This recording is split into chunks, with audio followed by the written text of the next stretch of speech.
Hey guys, Dave here with a special unboxing of Welcome to Slaughterville, the Director's Cut. And this is a Kickstarter that I just received today. And I went through and I already have stuff sorted in here because I also have the Welcome to Slaughterville II game that I have integrated into the box. And so if you're familiar with the original Welcome to Slaughterville or Welcome to Slaughterville II, you will see that this box, the new one, is about 4 times the size of it in terms of dimensions that way, and it's also maybe an inch or inch and a quarter thicker than the original box. So there's lots more stuff in here, and let's go ahead and pop the top on this and take a look at what's inside. Again, when we look on the cover of this, you can see up close we've got this nice artwork from the Ripper, is one of the villains. So you've got this nice foggy street with the street lights, and we now have the director's cut with the bloody knife in there. I think that looks pretty awesome.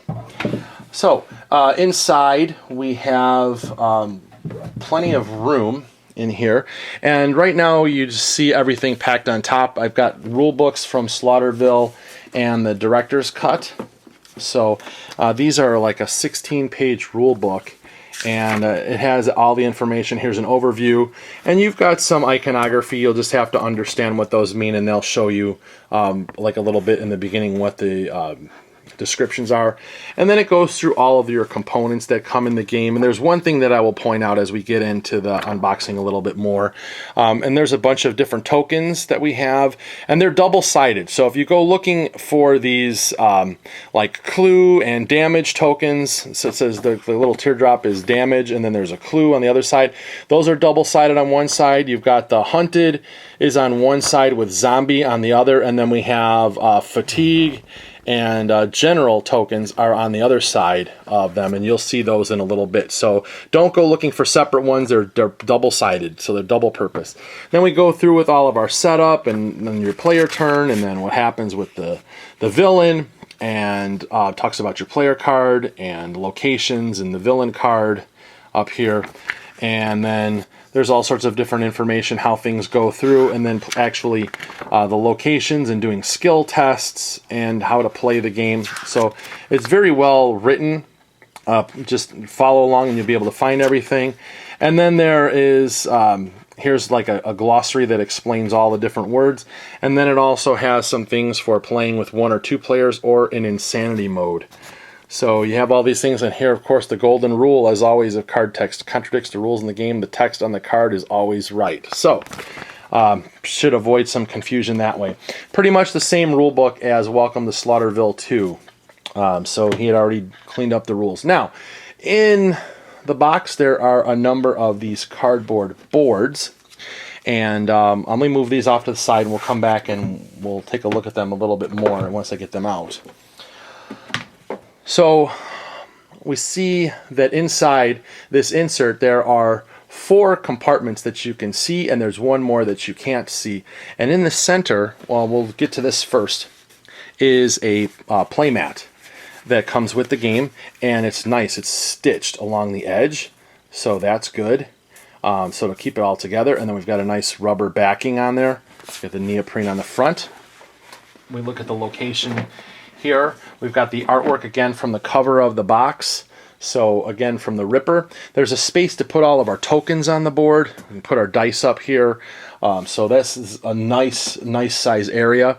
And then we have our entrance to Slaughterville tile, essentially, is printed on the map, so we don't have to bring that one out if we don't want to. We actually have our villain starting area, so this will be where we'll put our villain tile, which is one of those cardboard things we just seen. And then we also have spots for our 6 locations that will be used in the game. And again, those locations are other parts of those cardboard that we have sitting over there. So we'll just close this up real quick, and then we'll kind of start going through these different sections of the insert. So there are a number of components that come in the game, and if you're familiar with older versions of Slaughterville, there were little wooden pawns that were used for the villain and for all the characters. Well, now in the director's cut, all of the characters now come with a cardboard standee that you'll be able to use. Let me take out one of them so you can see here this particular character, if you play him, is double-sided, and you'll be able to put them into little plastic stands to be able to have him stand upright, and you'll be able to move him around from location to location. So for every character that's in the game, including any of the stretch goals from the Kickstarters, everything is in here. I've just got them punched and sorted into this bag. So we have those. We have some standees, enough for 6 players. We also have the same now for the our villains. Now the villain tiles, the villain standees, the only ones that come in the director's cut are the ones from the original Welcome to Slaughterville. The Slaughterville II already had some standees that came for their villains. So those are included. They're in this bag, but they came with the Slaughterville II game. We also have our dice. There's 12 dice. These have nice rounded edges on them. And see this black disc right here? This is one of the things that's not listed in the components, but you actually need this for one of the villains. It's a zombie horde. This is called the bullet disc. And I found mine inside the box. I didn't even know. I was looking, I saw the thing about zombie disc, or I mean a bullet disc, and I messaged the publisher and like, hey, is there a special disc for this, or are we just supposed to use one of the other things? And he goes, no, there's supposed to be a 26 by 2 millimeter wooden disc. It's black. And so I pulled the insert out and it was actually stuck in between the insert and the box. So if you are expecting this game, or you didn't even know that this was in there, make sure you check inside your box and you can see that that's in there. So I have this in here for the zombie horde, and I'll show you how that's going to be integrated when we get to that. Also, there came with a nice metal 2-sided coin.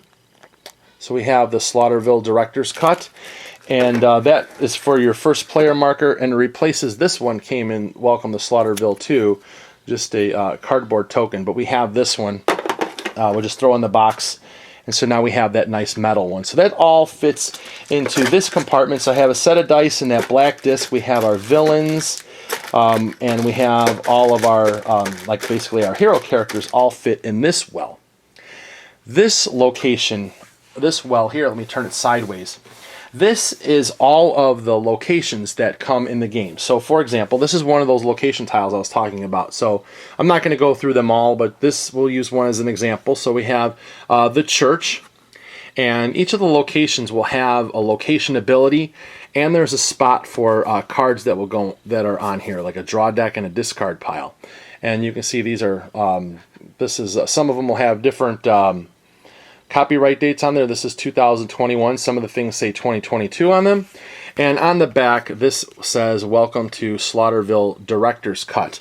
Now, let me pull out the ones from the Slaughterville II, because they are, there is a slight difference, and that's going to be in size. So again, we have the original, and this is one of the tiles from Slaughterville II. This is the ski lodge.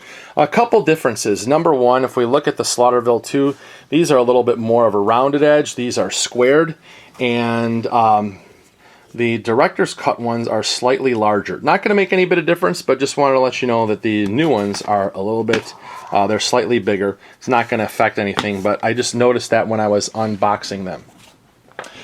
So you're going to have, again, with those cardboard things, we're going to have all of these different locations all have their own deck. So for example, here is the antique store, and I was going through some things and I noticed on some of the cards there are, I have to take these out and sort these out. These are from, it's like the Cult Strikes or something like that. It's called the, the Cult Invades. So any of the cards that have this particular icon on there are from the Cult Invades. I need to take these out and separate them. I have to do that yet.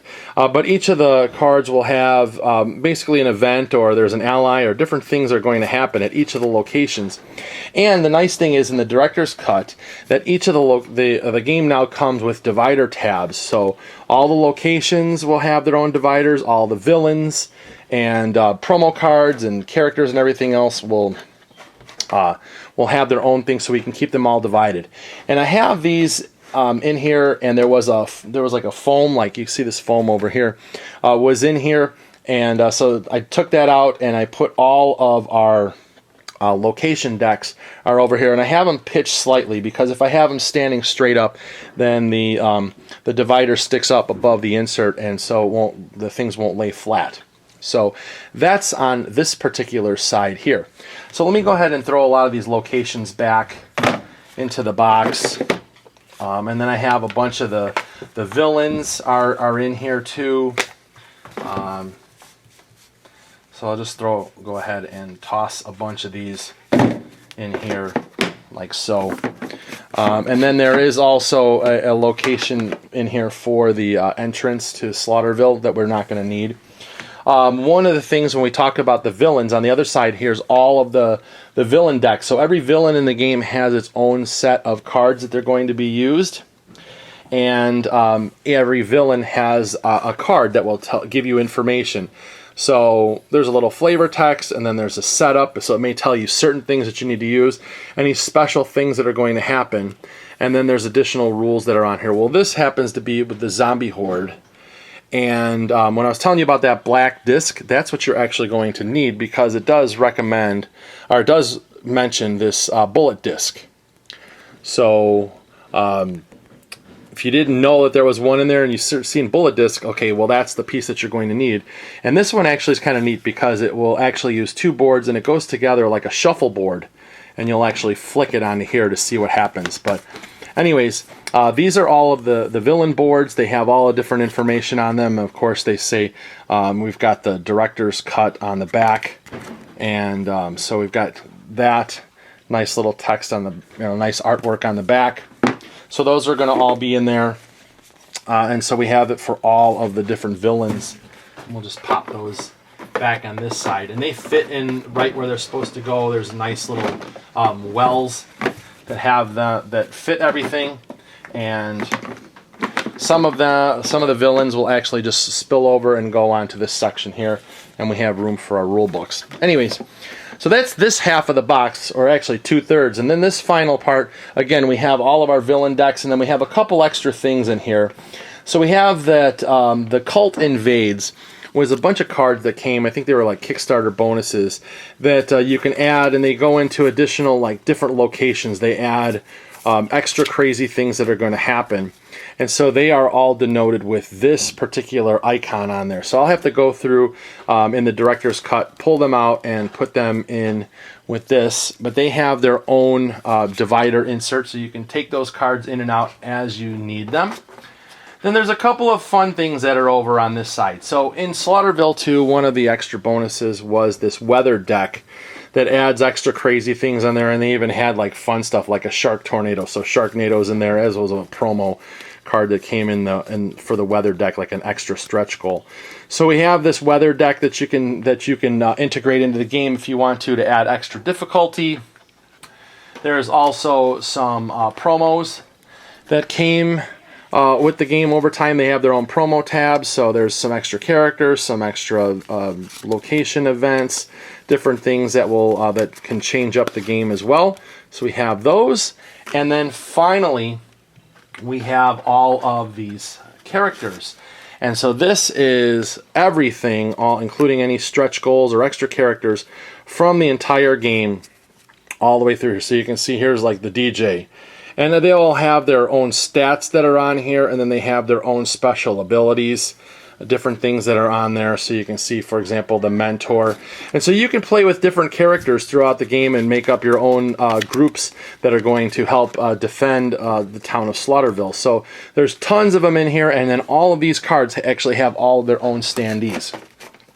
Now, again, what I did with these cards, because they don't, if you stand them up perfectly straight, they stick up above this insert, is I adjusted this piece of foam. I measured over and I just cut it and I slid it inside there. And then one last compartment that you don't see is underneath here, and I'm just going to fold this back. There was a piece of black cardboard that came with this, and I'm just going to peel it up.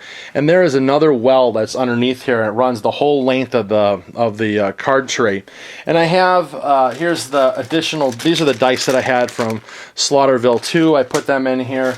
These were those original character pawns that I was telling you about. There's a set that comes in this version too, but you also have the standees if you want to just go with the pawns, you can. And then underneath here is all the different tokens that we need. So I was telling you about the ones that are like double-sided. These are double-sided, and then you have a day and night token that came in the director's cut. And so the rest of them are underneath here.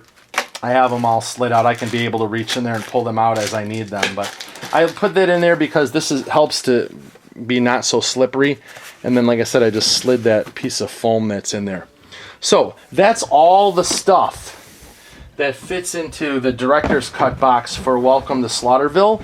So, you know, definitely something you're going to want to check out. It's a really, really fun game, and now you've got lots of things here. You can keep it all in one location and make the game, you know, just faster, deadlier, and more interactive. So anyways, hope you guys like that unboxing of what's inside the Welcome to Slaughterville director's cut, and we'll catch you again soon. Bye-bye.